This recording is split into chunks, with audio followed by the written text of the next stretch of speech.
sala de aula é que se muda uma nação. Na sala de aula não há idade nem cor. Por isso aceite e respeite o meu professor. Olá, boa tarde. Está no ar a TV Sintese e esse é o nosso jornal TV Sintese Notícias.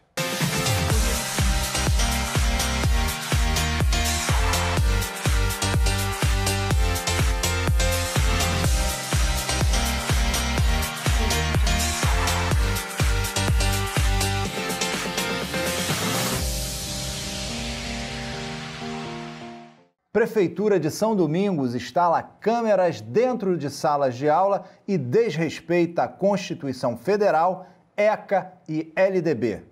Professores da Escola Municipal Prefeito José Fonseca Lima, em São Domingos, foram surpreendidas com a instalação de câmeras dentro das salas de aula. A ação da Prefeitura desrespeita a Constituição Federal, a Lei e Diretrizes e Bases da Educação e o Estatuto da Criança e do Adolescente. A Constituição Federal, no artigo 205, expressa que a educação, abre aspas, deve ter por finalidade o pleno desenvolvimento da pessoa, seu preparo para o exercício da cidadania e sua qualificação para o trabalho, fecha aspas. A lei máxima do país também garante que o ensino deve ser feito a partir da liberdade de aprender, ensinar, pesquisar e divulgar o pensamento, a arte e o saber, além da valorização dos profissionais da educação. Também são garantidas a liberdade do docente, do estudante e a privacidade de ambos.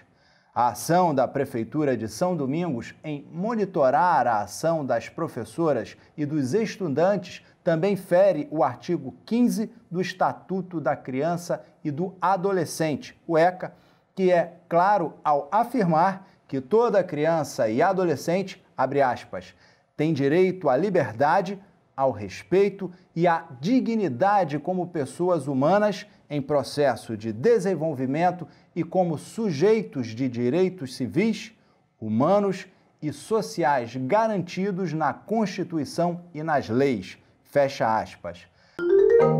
O Sintese realiza no dia 15/6, a partir das 18 horas, na AABB Aracaju, mais uma edição do Forró do Sintezão. Com o tema Com Educação e Cultura se faz a resistência, a festa demonstra que, para se enfrentar os desafios de um estado de perda de direitos sociais, só mesmo através da força da cultura popular. Agora vamos falar das atrações. Mais uma vez, valorizando o que há de melhor na música regional, o palco do Forró do Sintezão abre a noite com a Banda Casaca de Couro. Logo depois, o trio Pé de Serra, Três Moleques, apresentam os sucessos do forró. A festa contará também com a quadrilha junina Sintezão.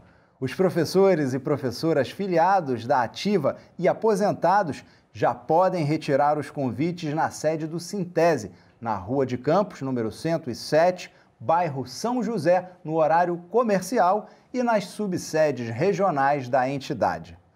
Muito bem, o Jornal TV Sintese Notícias vai ficando por aqui, mas o programa continua em grande estilo com a nossa entrevistada dessa semana, que é a Leila Moraes. Até já!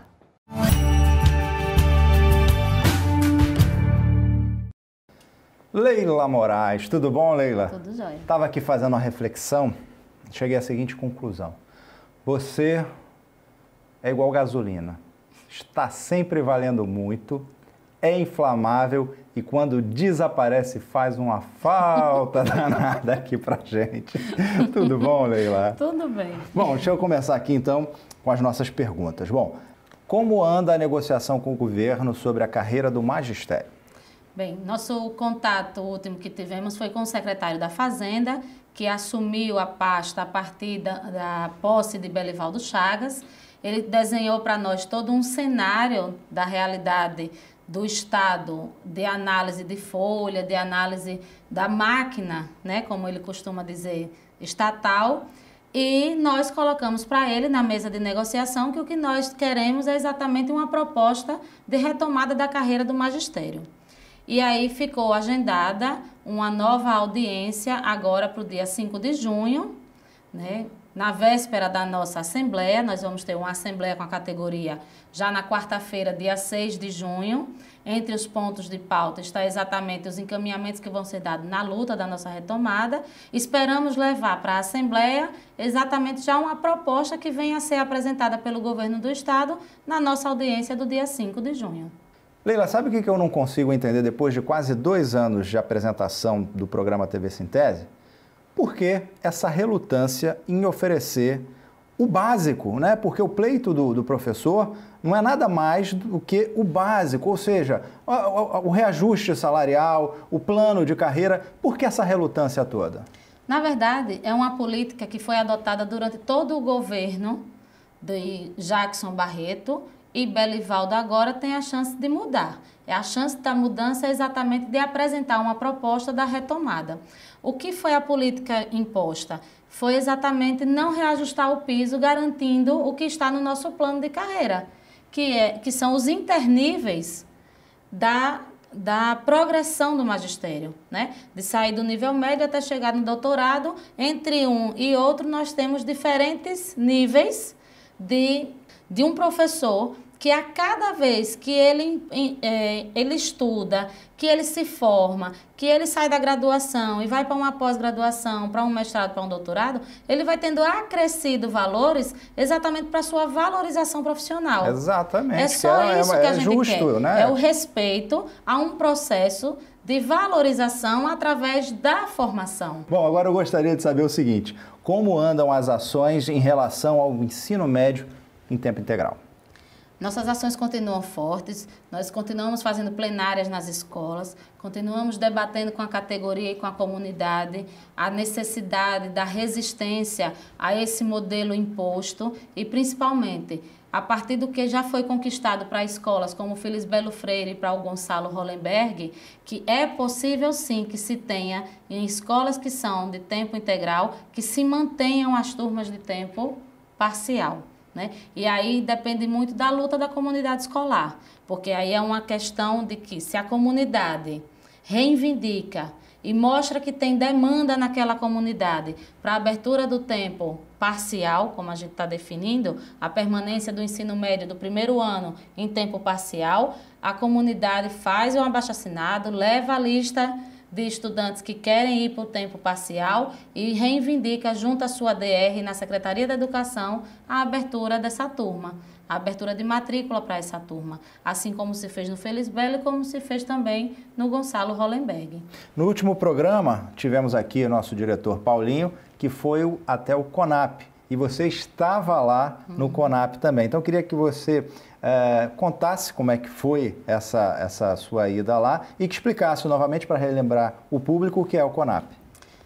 A Conferência Nacional Popular de Educação aconteceu em Belo Horizonte na última semana e assim foi um espaço muito interessante de debate educacional, contrapontos e encaminhamentos que nós vamos fazer frente exatamente a esse processo de desmonte que a educação pública vem passando a partir das reformas feitas pelo governo federal, né? Por exemplo, discutimos a Base Nacional Comum Curricular, discutimos essa reforma do ensino médio, que é uma deformação da educação pública, discutimos o sistema de financiamento da educação. Então, assim, foi um espaço muito plural, não éramos só professores, tínhamos representantes das diversas categorias, um espaço que foi construído coletivamente por movimentos sociais e sindicais, né, composto por diversas categorias que compõem os trabalhadores da educação. Aí a gente tem desde o vigilante, a merendeira, o professor, o gestor público que também estava lá,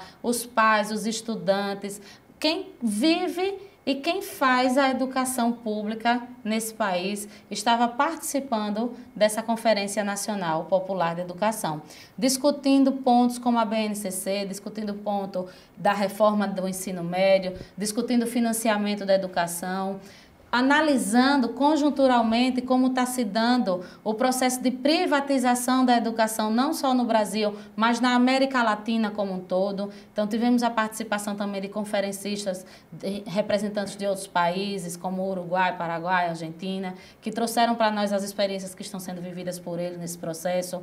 A interferência de fundações da iniciativa privada no processo educacional. Então, assim, foi um espaço rico, um espaço de muito debate sobre a diversidade, sobre gestão democrática, pontos que são muito caros para nós dentro da escola pública, dentro da educação pública, e que precisamos estar discutindo e fazendo os encaminhamentos de luta, exatamente por enfrentamento que o desmonte vem sendo muito grande na educação, de uma maneira geral, implementada aí pelo governo federal. Perfeito. Agora vamos ampliar um pouco o nosso cenário. Como o Sintese avalia a crise dos combustíveis, né, a greve dos caminhoneiros e a greve da Petrobras? Bem, isso tudo é dentro de um contexto de desmonte, como eu já falei anteriormente, a gente estava falando do desmonte da educação, mas a gente tem, na verdade, um cenário de desmonte do Estado brasileiro, né? O que vem acontecendo em relação ao combustível, e aí da greve dos caminhoneiros e da greve dos petroleiros, é o total processo de privatização que a Petrobras vem passando. A política do governo brasileiro hoje é de privatização de uma estatal, é de fechar refinarias, é de importar cada vez mais os derivados do petróleo, que antes eram refinados no Brasil e agora a gente está importando. Então, a política que o governo vem implementando é exatamente que leva ao encarecimento do produto.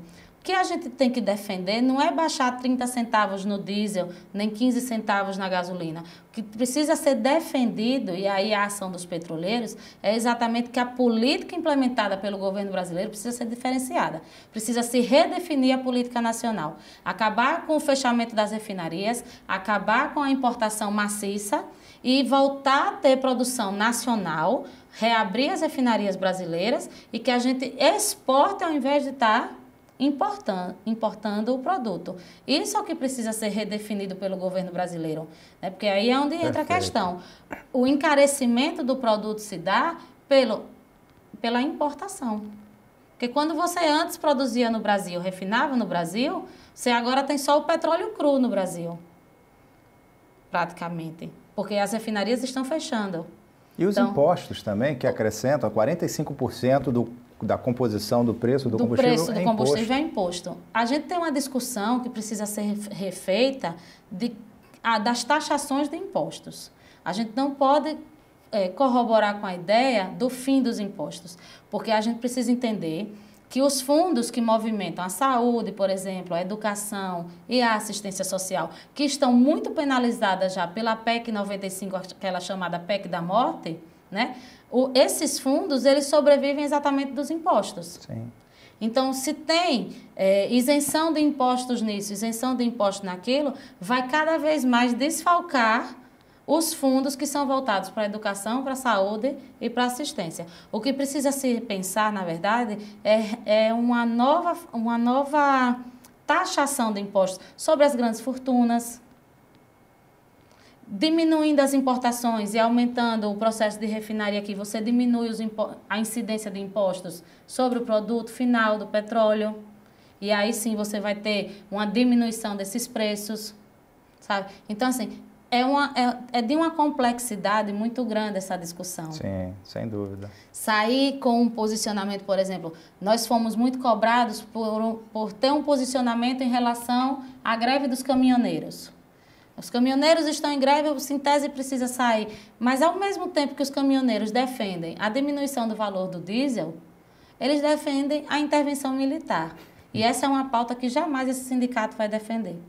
Nós somos sumariamente contra todo e qualquer processo que venha trazer a intervenção militar e uma expectativa de ditadura militar nesse país. Pelo cenário que a gente conhece, pelo que a gente já viveu, por quem já estudou história e sabe dos efeitos maléficos que uma ditadura militar traz para toda uma sociedade. Quem pede a intervenção militar não sabe que vai ser o primeiro a ser proibido a falar durante uma ditadura.